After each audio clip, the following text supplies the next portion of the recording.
نحمده ونصلي ونسلم على رسوله الكريم أما بعد فأعوذ بالله من الشيطان الرجيم بسم الله الرحمن الرحيم أرأيت الذي يكذب بالدين صدق الله العظيم وصدق رسوله النبي الكريم. Today is the Jumuah in the month of Muharram, and in this month of Muharram up until now we've been discussing the Waqia of Karbala and the tragedy and the massacre that took place of the Ahl Bayt of the Prophet ﷺ. The thing to remember is that this massacre took place and it was undertaken not by disbelievers but by Muslims, people who call themselves Muslims, but their characters and their thoughts had become so debased and their characters had reached such a low level that they massacred the grandson of the Prophet ﷺ and his family, and they massacred young children, babies of the family of the Prophet ﷺ. This is how debased and how humiliated their character had become. So it's important for us to understand how a character can become so debased and look towards the Quran to teach us and tell us about those characteristics that we should avoid. So when the Quran teaches us good characteristics, tells us about the believers, for example in Surah Baqarah, Allah Ta'ala tells us that the believers are those who believe in the unseen, those who establish prayer, those who believe in the books, those who give charity. It similarly tells us about the evil characteristics. And the reason Allah Ta'ala tells us this is so that we can avoid these characters, can avoid these traits, and avoid these characteristics. Can those at the back who are talking come forward please and keep quiet?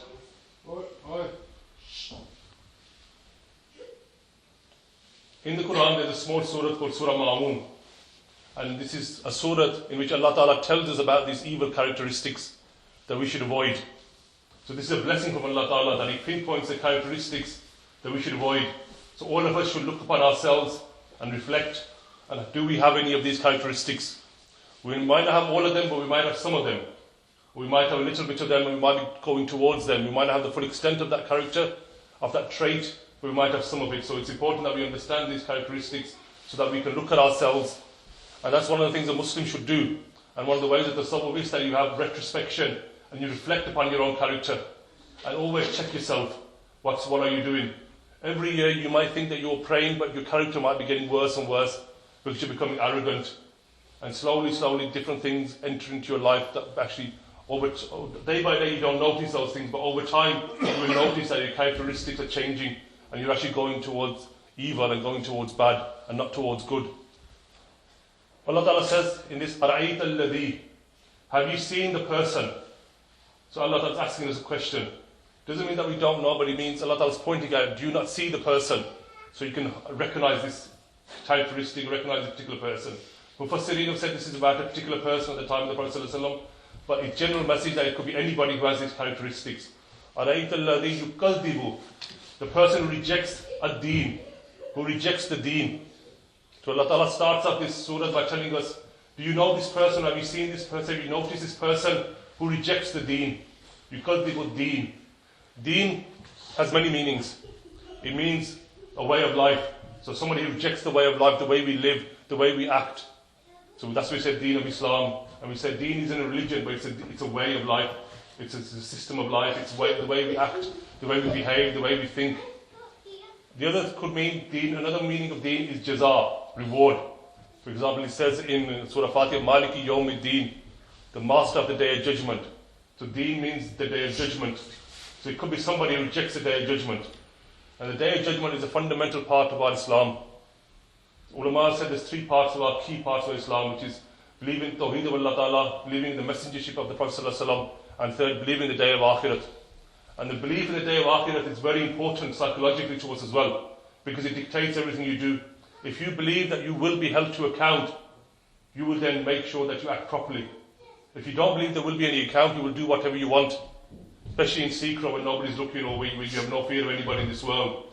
Even the most powerful person fears the day of judgment, because that day he will be held to account. So that's why it's a very important thing. And also for the poor, it gives you consolation and patience, knowing that the hardships that you're going through in this life, Allah Ta'ala on the day of judgment will give you reward for that.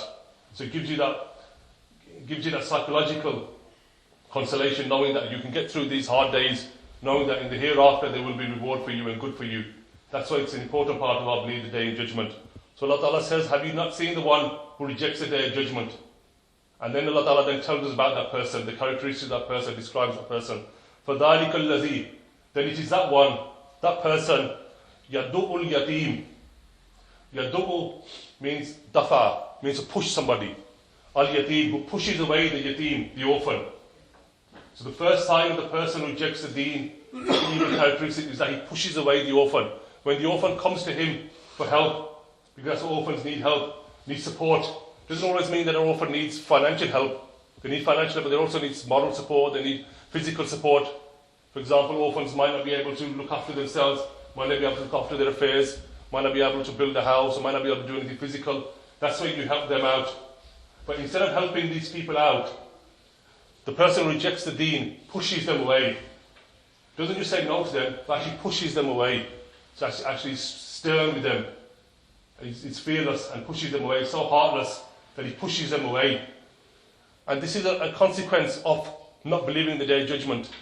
Because if you don't believe in Islam, you don't believe that there is a hereafter, everything you do will be based on a benefit or cost in this particular life, which there's no cost benefit to you in the next world. We as Muslims help people out because we know that although when we give to the mosque, we give to the poor, it seems as if money is coming out of our pocket and money is reducing.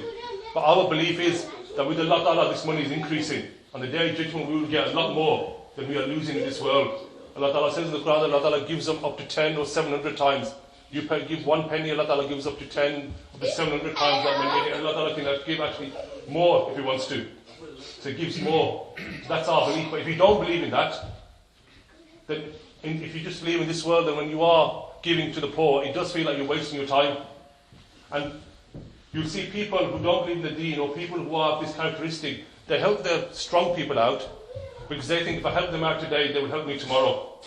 But with an orphan, you know this person will probably stay poor for the rest of their lives, especially in the old countries where there is no social security system or a welfare system or free education. Those people have very little chances of moving up. There's very little social mobility, so they believe that these orphans will stay poor and destitute for the rest of their lives, so they won't actually be able to help you out. So why help somebody who can't help you? So that's the mentality of the people who don't believe in the day of judgment, who have an evil characteristic. And that's what happened on the Waqi of Karbala. People thought, most of those people who fought against the Ahlul Bayt at Karbala wanted worldly benefits. They were either scared that Yazid would kill them, or they were promised money by Yazid, so they did that.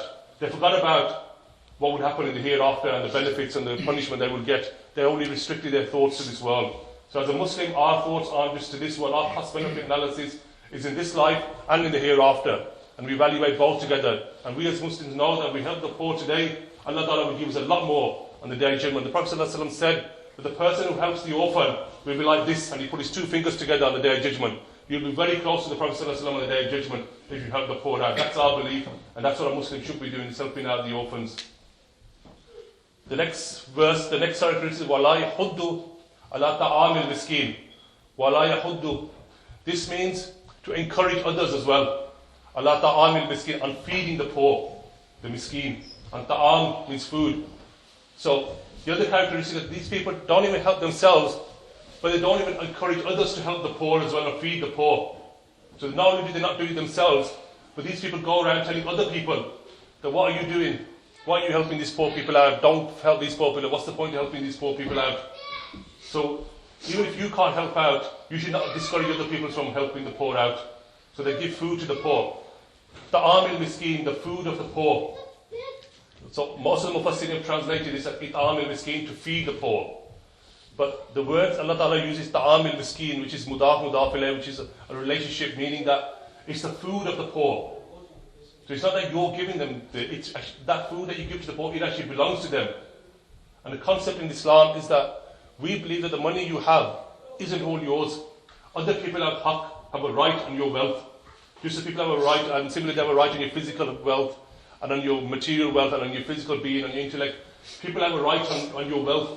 As a Muslim, you don't believe that everything that you have is yours for your own personal gain or for your own personal benefit. Some of that needs to be used and given to other people. For example, the first right you have is that 2.5% needs to be given in zakat. So you must give that. So whatever wealth you have, 2.5% doesn't belong to you in the first place. then after that your family has a right on that as well. Your children, your wives, they have a right on your money as well. You must spend on them. And anybody who doesn't spend on them will be committing sin. And that's the best money that a person could spend. The Prophet ﷺ in the famous hadith in Muslim Sharif said that there's one dinar that's spent in the path of Allah Ta'ala. And there's one dinar that's spent on the poor. And there's one dinar, meaning pound, that's spent on the family. And the best dinar is the one that's spent on the family. So when you spend, and also spending on your family is a sadaqah as well. It counts as reward for you. So don't think that when you're spending on your children, you're spending on your wives, you're losing money. You will be rewarded for that because that's your right, that's your duty to do that. They have a right over your money. So spend on your families as well, because that creates a strong bond within the family as well. You see that when people get older and their children turn away from them, it's probably because they weren't looking after them, didn't create that bond with their children when they were young. So when they were given the hardships, and then when they get older, they don't have any kind of emotional connection with their parents. So spending on your family creates that tie. Similarly, spending on your relatives creates a lot more ties and brings you stronger by giving presents, by giving gifts, and creating a stronger family unit. Because Islamic society is based on a family unit. So people have rights on your money. And similarly, the poor have a right on your money as well. So when you give to the poor, don't feel like you're losing something. It was theirs in the first place. Allah Ta'ala just made you a custodian of that money for you to pass on to them. So that's the mentality that a Muslim should have, that you're passing on the money to whoever needs them. And similarly, don't look down on the poor. One of the reasons why these people don't respect the poor is because they look down on them. But you should be thankful that there are poor people in society for us. Because if there weren't poor people in society, how would we give our sadaqah and we would then miss out on these rewards that we get? The poor person, the awliya have written, the poor person is like a doctor for the rich. Meaning that when you're ill, if you give sadaqah to the poor, Allah Ta'ala will give you cure. And similarly, they lead to du'as being fulfilled. If you are struggling and nothing's happening in your life, and you're struggling with something, if you give to the poor and ask the poor to do dua for you, you give the poor and the barakah of that Allah Ta'ala will resolve your difficulties. Another famous hadith, the Prophet ﷺ said that as-sadaqah dafa'ul bala, that it pushes away the bala, pushes away calamities. So one of the ways to keep calamities away from your life is to keep giving continual sadaqah. And if you didn't have the poor people, how would you give your sadaqah? One of the signs of Qiyamah, the Prophet ﷺ said, is that a person would carry sadaqah in his hand and wander the streets and find nobody to give it to. Because there'd be nobody worthy of that sadaqah. Everybody would be wealthy. And what would you do with that money? Where would you give your zakat? Therefore, when you give this money to the poor people, don't look down on them. Actually thank them that they exist for you to give money to them and for you to give them. The famous hadith, I think, is in Muslim Sharif. The Prophet the rich Sahaba came to the Prophet and said, we do so much work for Islam. We give money, we fight, we're strong. So what do these poor people do? And the Prophet said, don't say that. It's because of these poor people that Allah Ta'ala gives you victory. It's because of their existence and because of their barakat that Allah Ta'ala gives you victory. So don't look down on these poor people. And then when you give, it's their right that you give to them. Then it says, فَوَيْلٌ لِلْمُسَلِّينَ. This is another very, very frightening verse for us. فَوَيْلٌ لِلْمُسَلِّينَ. Wail is for the musalleen. Musalli means the person who reads namaz. So you'd think that a person reading namaz would be good, would have glad tidings. But here it says, wail lil-musalleen. Wail means afsoos on somebody, or you look down, or you feel pity for somebody. Tafsir ibn Kathir mentions that wail is actually a valley in hell. It's a part of hell that where the fire is so fierce, it's so hot, it's so strong. The fire in that particular part of hell is so strong that the rest of hell seeks tawbah from it 400 times a day. The rest of hell is so frightened of that part of hell which is known as wail, that it seeks refuge from it 400 times a day. And that wail, who's that for? For wailul lil musallin. It's for the worshippers, for the people who read namaz. And then he says, which namazi? Alladhina hum an salatihim sahun. Those people who are about their prayers sahun, neglectful. So sahun, because of sahun, which we do say that sahun means neglect, we forget something. Those people who are neglectful about their prayers. They pray, but they neglect their prayers. And ulama have given tafsir of this, and the Prophet ﷺ was asked, what does sahun mean? What does that mean? That they're neglectful about their prayers. The Prophet ﷺ said that when they come to pray, they pray very quickly. They don't do sajda properly, they don't do ruku properly, and then they walk away. Other meanings that the Prophet ﷺ said was that they delay the prayer right to the end. As in, they're lazy in their prayers. And then they wait till right to the end of the time and then pray quickly because time's running out. Others have said that if they pray, they pray. If they don't pray, they don't pray. As in, they don't care about their prayers. So they neglect them. So they don't care about their prayers. If they prayed, they prayed. If they didn't pray, they didn't pray. For example, if you're with people, then you pray. If you're at home, you don't care. Or time passes away, you don't care. The awliya said one good thermometer or barometer of checking your iman is to see what happens if you miss a prayer. Imazallah, sometimes you miss a prayer. How do you feel? Do you feel really upset? If you do feel upset, then there's iman in you. But if you don't really care, it didn't make a difference to you, then there's something wrong with you. So you need to understand, are we getting upset by that prayer? So these people, they neglect their prayers. So they don't care about their prayers. So the opposite, you care about your prayers. You make sure that you're on time.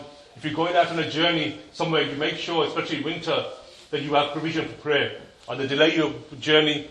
Don't be in the middle of a journey and then you've got nowhere to pray, or you miss it, or you schedule your timetable in a certain way that you have time to pray, and you make proper provisions for your prayer. And other times, you make sure you're wearing proper good clothes when you're praying. Make sure you're clean. Make sure you're trying to do wuzu properly. The awliya said that sometimes the quality of your prayer depends on the quality of your wuzu, especially what you're thinking about doing your wuzu. Some people complain that when they read namaz, different thoughts come into their mind. And this is natural. The Prophet ﷺ mentioned this is natural. This happens and you have to fight it. But the awliya said, whatever you're thinking about doing your wuzu, those thoughts will come into your mind when you read namaz. So try when you're doing wuzu to keep your mind clean and do zikr of Allah Ta'ala and remember Allah Ta'ala, remember good things. This will then have the barakat of that will carry on into your wuzu. So these people, they neglect their prayers. So one of the evil characteristics is that they neglect their prayers. They don't care about their prayers. So it's important that you care about your prayers. You make provision for your prayers. You learn your prayers as well. Learn your du'as. Learn the namaz properly. Pronounce it properly. And learn the rules of namaz as well. It's very important that we learn the rules of namaz. A lot of us read namaz and we don't know the rules of namaz, and sometimes because of that we will lose out on our prayers. So you could actually wake up in the morning, in the cold morning, do your wuzu with probably cold water and then pray, but because you didn't know the rules of prayer, you could actually end up losing out on not reward of that prayer. Allah Ta'ala accepts our prayers and we ask Allah Ta'ala to accept how they are, but we need to do our strive for our best effort. And knowing the rules of your prayer is actually fardul ayn upon you. It's compulsory upon everybody. There's no reason why you can't know those rules of prayer. They're very easy to remember. So you just need to sit down at this mosque with the ulama and learn those rules so that you can pray properly. الَّذِينَ هُمْ يُرَاءُونَ. And these are the people in evil characteristics that do yura'un. They do things for show, for pretense. They don't do things for Allah Ta'ala. The motivation in everything they do is to show other people and display so that other people can see what they're doing. And this is another evil characteristic. The Prophet ﷺ said that nothing destroys your deeds more than riyakari, and show. And another famous hadith, Prophet ﷺ, whoever does jihad for Allah Ta'ala for show, who did jihad for show, he will have committed shirk. Whoever gives sadaqah for show, he will have committed shirk. Whoever does prayers for show, he will have committed shirk. So you do this, so you must remember, keep your intentions clear, and your sincerity must be for Allah Ta'ala. Another famous hadith in Tafsir Ibn Kathir mentions that there will be a person who will do good deeds so that he will get respect in the world. He does it for people. But Allah Ta'ala will actually humiliate him in front of those people. And this is one of the things, if you look through, if you ponder about what's happening in the world, whatever thing somebody tries to hit other people with or destroy other people with, that same thing destroys that person. So this is one of the ways that Allah Ta'ala does justice to you, that He won't destroy you in something. So you clearly see the link that your destruction has come about because of what you did. So those people who do deeds because they want respect in the world, Allah Ta'ala will humiliate them in the world. So they will be humiliated in front of them. They will find that ultimately they will be humiliated. So you must do everything for sure, for Allah Ta'ala. If then for some reason people see you, then that's a secondary issue. But as long as your intention was clear. The problem isn't that people see what you do. The problem is what was in your heart. If somebody gives sadaqah for Allah Ta'ala and his intention is pure, and then people see him give sadaqah, then that's okay. Because the riyakari is a matter of the heart. It's what you wanted in your heart. And the ulama said, Ulama Ghulam said, this in Tafsir Tibyan al-Quran mentions it clearly that your fard prayers, your fard worship, such as your namaz, that's how you read fard namaz in Jamaat if you can, so people can see that. Your zakat, you should do these in the open. Because if you don't do them in the open, people will slander you. And that will be bad in society, that people will be slandered. So you should do anything that's fard, you should do that openly. so that also you got witnesses to that you did fulfill your obligation of Fard's prayer, you did fulfill your obligation of zakat. But your sadaqah, which is your voluntary one, your nawafil that you pray, or sadaqah that you give, which is nawafil, you should do that quietly, in quiet, because that doesn't need to be in the open. That's a matter between you and Allah Ta'ala. So then you just do that between Allah Ta'ala, you keep that sincere. But there is one other reason the ulama mentioned, it's mentioned in the Quran, that you do things to show other people, so that you give other people, as we mentioned, وَلَا يَحُدُّ وَلَا طَعَامِ الْمِسْكِينَ, that these people, they don't encourage others to feed the poor. If you give sadaqah so that other people can see you and then learn from you and take your lead, then that's a good act as well, and you will get reward for that as well. Because there's a famous hadith in Muslim that when somebody does a good, he will be rewarded for that. But then if other people see him doing that good and copy him, the person doing that initial good will get the reward of everybody who copies him as well. So to encourage other people into this path, then you do it. If none of us did good deeds, then how would we learn from each other? So as long as your intention is clear, that it's for Allah Ta'ala, and you only want people to see so that people will learn from you. So for example, if somebody who isn't of good means, who hasn't a lot of money, but he gives a lot of sadaqah to the masjid and he gives a lot of sadaqah to the poor, other people will look at that and think, if this person who doesn't have a lot of money is giving to the poor, then I should give as well. So we encourage other people to do that. So that's what they do. Allah sent us, وَيَمْنَعُونَ الْمَاعُونَ, and they prevent the ma'oon. So they prevent the last characteristic of, we've talked about all the evil characteristics of these people, and then they become so debased that they prevent the ma'oon. And ulama said ma'oon actually literally means a small thing, a very, very small thing.